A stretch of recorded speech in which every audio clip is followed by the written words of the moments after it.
All right, everybody, welcome back to the show. Thanks so much for being here with me today. I'm your host, Nolan. Happy Halloween. Big day today, October 31st. And speaking of scary things, JD Vance was spooked at Turning Point USA just the other day. We're going to talk all about it. He was doing what Charlie Kirk always did and answering questions from these college kids. He was at Ole Miss. And while he was answering those questions, basically every single student was asking him about a couple different topics: Israel, Palantir, and Thomas Massie. So we'll get into JD Vance's responses here and how those responses will be foreshadowing, really, for the 2028 campaign. And this is a topic that we should talk about here on the podcast. We're going to discuss it today. Really, the future of the Republican Party, the future of the conservative movement, because I don't know if you guys maybe have seen online, the conservative movement is fracturing in a very real way involving foreign policy, specifically Israel. So we'll get into that divide and we'll discuss both sides of that divide, and we'll talk about where JD Vance lies in this whole equation, because if he wants to be president in 2028, if he wants to win, then he's going to have to make some choices. So we'll talk about all this today and more on the Quest for Clarity podcast. Americanism, not globalism. I am not a slave. I am a free citizen. There should be no Federal Reserve System. Only America first. End all of these wars. America is trying to play empire. We want everything released, and you're actively covering it up. It's not America first to be pushing our influence in areas where it shouldn't be. We're run by people that don't understand what they're doing and don't understand the ramifications of the policies they're enacting. That's an incredibly dangerous situation.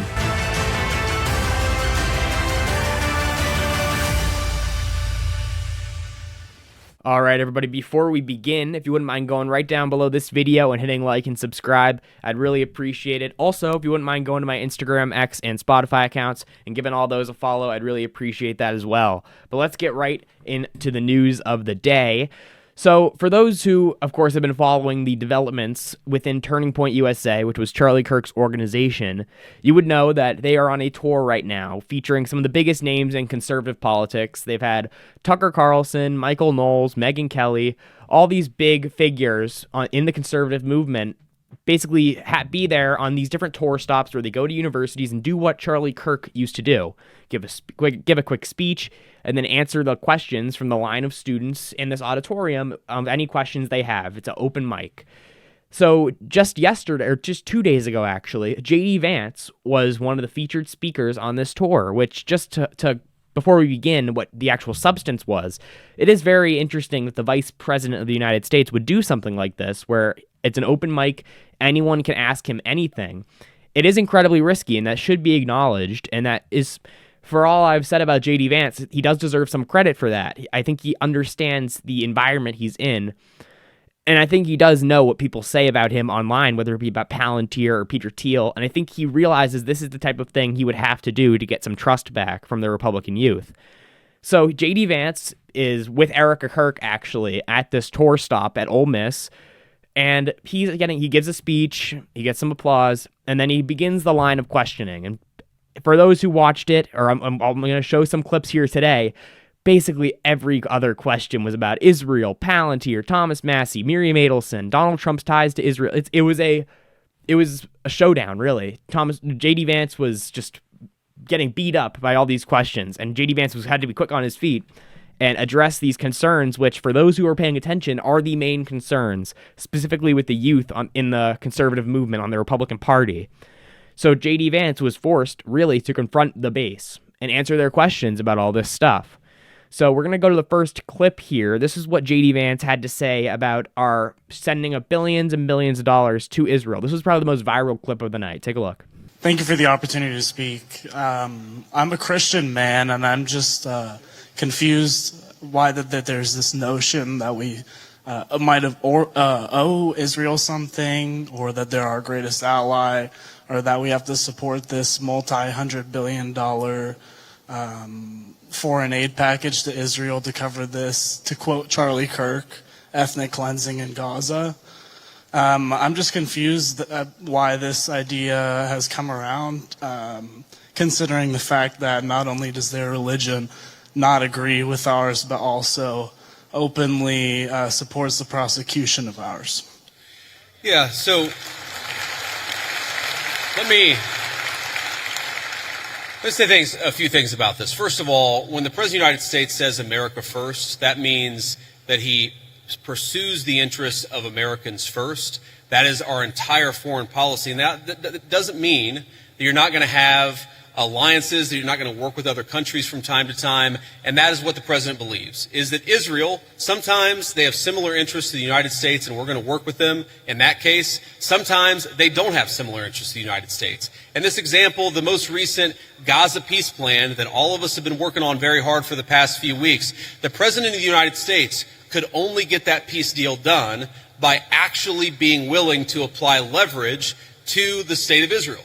So when people say that Israel is somehow manipulating or controlling the president of the United States, they're not controlling this president of the United States, which is one of the reasons why we'd be able to have some of the success that we've had in the Middle East. So for starters, JD Vance doesn't even answer the question at all. This is not a good answer. Well, I'll just say that outright. This is not a good answer for someone expecting the Republican nomination in 2028, given the temperature of the conservative movement right now towards Israel.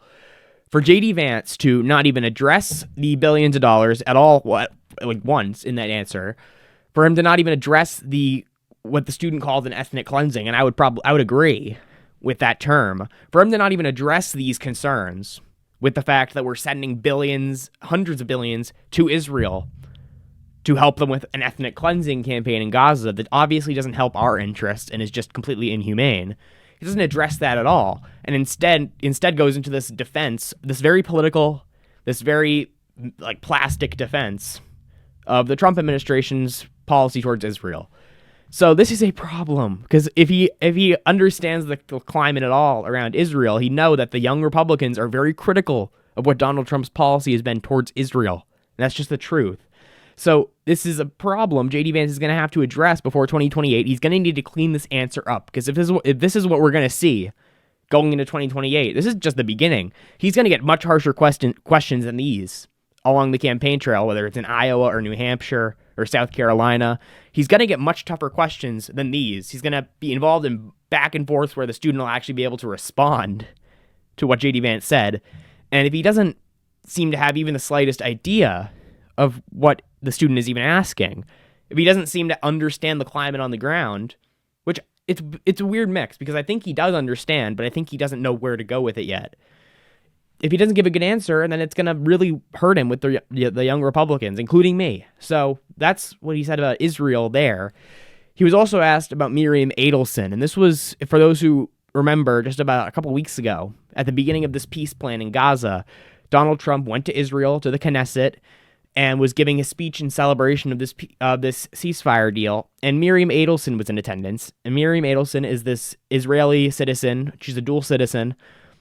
She's a billionaire who is Donald Trump's biggest donor. Besides Elon Musk, she is Donald Trump's biggest donor. Her and her late husband, Sheldon Adelson, have been donating to the Republican Party for decades. Billions and billions of dollars they've spent on Republican politicians, basically paying them in exchange for their support for Israel's policies in the Middle East. So he was asked if it's a conflict of interest to have an Israeli citizen donating to American politicians. Take a look. Hello. I have a question about Israel and Trump's policy towards it. Do you think it's a conflict of interest for Miriam Adelson, an Israeli donor, to give millions of dollars to his campaign and then Trump have pro-Israeli policies? Well, if you're asking, do I think the President of the United States has a conflict of interest? No, I do not, because I know how the President of the United States makes his decisions, and I see it behind the scenes. Now, as the President himself has said, Miriam Adelson, who, by the way, I know, and I have a very good relationship with her, she is very clear about the fact. She doesn't hide the fact that she really loves Israel, and that is part of what motivates her political giving. That is a reality. At the same time, the President of the United States is America first through and through. Now, again here, the same exact point that I made before, he doesn't whatsoever address the student's main concern, which is that it's a very obvious concern. Anyone with a brain inside their head understands the complete conflict of interest in this situation, where an Israeli dual citizen is donating to American politicians, and explicitly for the purpose of furthering Israel's policies. anyone, whether you agree with it or not, can understand the question. And JD Vance didn't seem to understand the question, or didn't seem to address the question's essence at all. And that is a deep problem because and he said there, is he going to be accepting money from the Adelsons in 2028? That's a question we'll have to look out for. Is he going to be, how much money from the Israel lobby is JD Vance willing to take? Because I'll tell you what, if he's taking a dime from the Israel lobby, I don't want to support him. Because why would I support someone who's taking money from a foreign lobby to act on behalf of that foreign government's interests? I wouldn't. And why would you? So JD Vance is here trying to tell these kids at Turning Point, the young conservatives that are leading the conservative movement, he's trying to tell them to not even be concerned with the fact that an Israeli citizen is donating to their politicians. No one's buying that anymore. I'm sorry, they're not. In this age of decentralized media, in this age of facts and everyone's opinions being out there within seconds, and information being more readily available than ever, nobody's buying this anymore because we all know the truth. You can look up who Miriam Adelson is, and we're not buying this idea that she's just some old lady that just donates to politicians because she likes them. No one's buying it because it's not true, and we can all know it's not true. We all have phones. We can look up who Miriam Adelson is and her history, her and her husband's history. And we can look up what Donald Trump said about them a decade ago. He was very much against them a decade ago. So that was JD Vance's response to the Israel questions. He was also asked about Palantir. Now, for those who have been watching the show, I've mentioned it a couple of times. One of my main gripes with JD Vance is that he is very heavily tied to Peter Thiel, who is the founder of Palantir. Now, Peter Thiel is this very bizarre technocrat billionaire. He was part of the PayPal mafia with Elon Musk, one of the inventors of PayPal. And Peter Thiel is also the inventor of Palantir, which is a surveillance. It's a couple different things. It's basically a CIA contracting company. They basically live off contracts from the CIA, the DHS, the health agencies, all these different agencies in the United States, the IRS. They have contracts with all of them, and it's only growing, by the way. If you keep up with this stuff, they're only getting more contracts, largely because JD Vance is in the government helping them get those contracts. And the reason that I'm concerned about Palantir, and the reason that so many people are concerned about Palantir, is because they are a mass surveillance company. They were going to make a deal with the Department of Homeland Security to create this software called Immigration OS, which is a facial recognition software to help identify illegal aliens. Now, yes, I do want the illegal immigrants to be deported from this country, but I don't want Patriot Act 2.0, and in response to a crisis of migrants over the southern border, we're implementing all these mass surveillance systems. I don't want that, and that's what they were trying to do.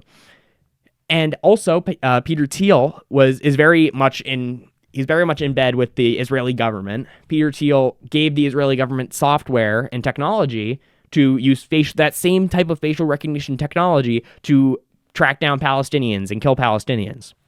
So this is what Peter Thiel specializes in. He also specializes in military drone technology. They are leading the front. The whole, for those who pay attention to foreign policy, the future of warfare is these drones that's been on display in Ukraine from both sides. Drone warfare is the future of warfare, and Peter Thiel is at the forefront of that industry with Palantir, creating these military drones and being part of a contract with the defense departments and creating these drones for the government.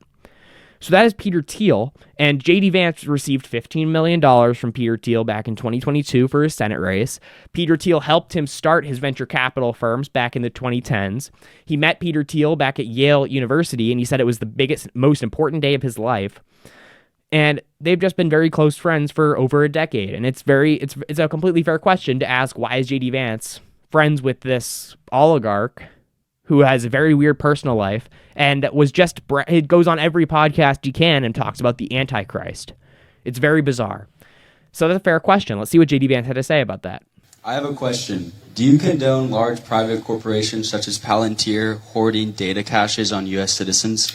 No, I don't condone it. And here's the thing. So I get asked about Palantir a lot because there's this internet meme out there that somehow I am super in bed with Palantir. And here's the thing that I'd say about this. Palantir is a private company. They sometimes do a useful service, and sometimes they're going to do things that we don't like. So he calls it a weird, everything I just said, everything I just laid out about his relationship with Palantir, his relationship with Peter Thiel, the $15 million, meeting him at Yale, getting him set up at venture capital firms, all that is an internet meme that he's in bed with Palantir.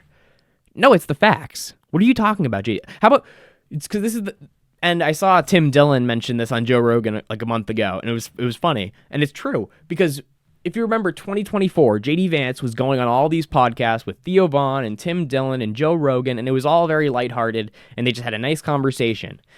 That was before a lot of people knew about his ties to Palantir and Peter Thiel. Now, if he's going to expect to go on those shows again in 2028 or for the rest of this term or anytime in the future, he is going to be bombarded with questions like, why are you friends with Peter Thiel, who is the weirdest guy ever? He's going to be bombarded with those questions, and that is the concern. How is he going to answer that? Is he going to do this, where he calls it an internet meme, and then a smart person will have an entire list of everything he's ever done with Peter Thiel and be like, no, it's not an internet meme. It's just the reality. This is what JD Vance is going to have to confront, and that was not a great answer, where he says sometimes they do things we like, sometimes they do things we don't like. Well, immigration to OS was something I don't like, but they did it.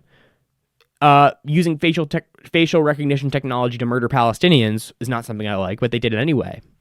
So I think me and JD Vance have different definitions of what we like and don't like, because I don't like that very much. I don't like facial recognition technology being used to track down illegal immigrants.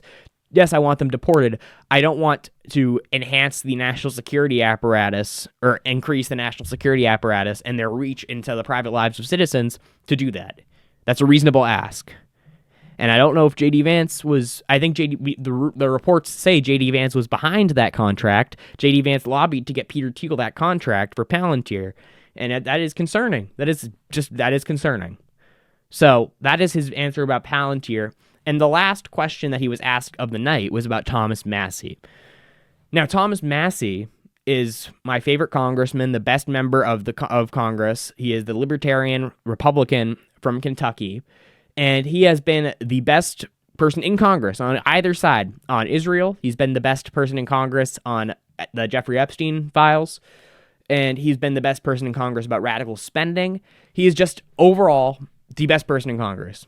And for being the best person in Congress, he is now in a position where he's had to vote against the Republicans a lot, because the Republicans aren't interested in being as principled as Thomas Massie. And for that reason, the Republican Party and the entire political apparatus of the RNC, of Miriam Adelson, of all these big donors, have dedicated millions and millions of dollars to getting Thomas Massie out in this election in 2026. They have propped up this friend of Lindsey Graham, Donald Trump endorsed, to run against Thomas Massie in Kentucky. And that is who we are propping up to replace the most America First congressman in the country. So JD Vance was asked about why MAGA is suddenly turned on Thomas Massie, who is just the most genuine person in Congress, and here's what he had to say about that. Recently, President Trump endorsed a candidate to run against Republican Representative Thomas Massie, who has opposed and criticized some of the Trump administration's aims. How would you address those who fear that principled disagreement or independent thinking is discouraged within the party because of how it can be framed as a betrayal, instead of as internal accountability or an opportunity for debate and negotiation? So it's a very good question. And let me say, this one is hard for me. And the reason it's hard for me is because Thomas Massie and he's one of the first people that ever reached out to me about my book or about political office. I've known Thomas Massie well before I ever got involved in politics. Thomas's wife died maybe it was a year and a half ago, 2 years ago. It was a little while ago. She died very unexpectedly, was a very sweet and kind woman, and I was probably one of the first people that called Thomas to offer my condolences. I think the problem with Thomas, and I've told him this in private, and now I guess I'll say it in public, is it's one thing to disagree with the party on a particular issue. It's one thing to have your independent stand on a number of questions. And by the way, some of the stuff where Thomas Massie has been independent against the Republican Party, I've agreed with him with. Thomas and I worked together during 2023, where I was trying to stop the limitless flow of American money to Ukraine, and Thomas was one of the people I was working closest with it. But that's one thing. Being independent, having your own opinions is one thing. Voting against the party on every single issue, you're eventually going to make too many enemies. And that is the problem that Thomas has had. It's not one issue. It's not 3 or 4 issues. It's that every time that we've needed Thomas for a vote, he has been completely unwilling to provide it. That is why the President of the United States has trained his ire on Thomas Massie. It's because we can never count on him for some of the most difficult votes. I wish that that weren't the case. I say that as somebody who's known Thomas well before I got into politics, but politics is politics, and when you always vote against the party, you can't expect the party to actually back you. So JD Vance goes on one side of this topic and says that he likes Thomas Massie as a person, he's friendly with him, and then goes and says that because Thomas Massie won't join the team and won't betray all of his values and vote for the Republicans, that's why the entire political apparatus has to destroy him. That's why we have to fund, to the tune of tens of millions of dollars, TV ads to call Thomas Massie an anti-Semite, to say Thomas Massie was in favor of transing the kids, to say Thomas Massie is in favor of illegal immigrants crossing the southern border, all of which is not true, by the way. And Thomas Massie explains this in depth on his multi-hour podcast with Tucker Carlson and Theo Vaughn. But JD Vance is more interested in playing team politics, and that is the deepest concern with JD Vance. He is just another Republican. He's willing to go with the party line. And I get it. He's the vice president. He kind of has to. But I'm not interested in going by the party line. And neither is Thomas Massie. This is what Thomas Massie had to say in response to this, which I just loved. Quote, and this is a tweet from Thomas Massie. Quote, "When leaders of my own party protect sex traffickers, spend our grandkids into oblivion, fund endless wars, lock down our citizens, bail out corporations, bow to other countries, and hurt small farmers, it's true that I won't be their yes man." Just inject that into my veins. Thomas Massie 2028. we'll say it right now. This is the problem. Thomas Massie is perfectly willing to stand on principle, to stand on business, and not go with the sheep in the Republican Party that vote for $3 trillion deficits and vote to, bail out all these corporations and vote to send money to Ukraine and Israel. He's not willing to just go along, and that's why they must destroy him.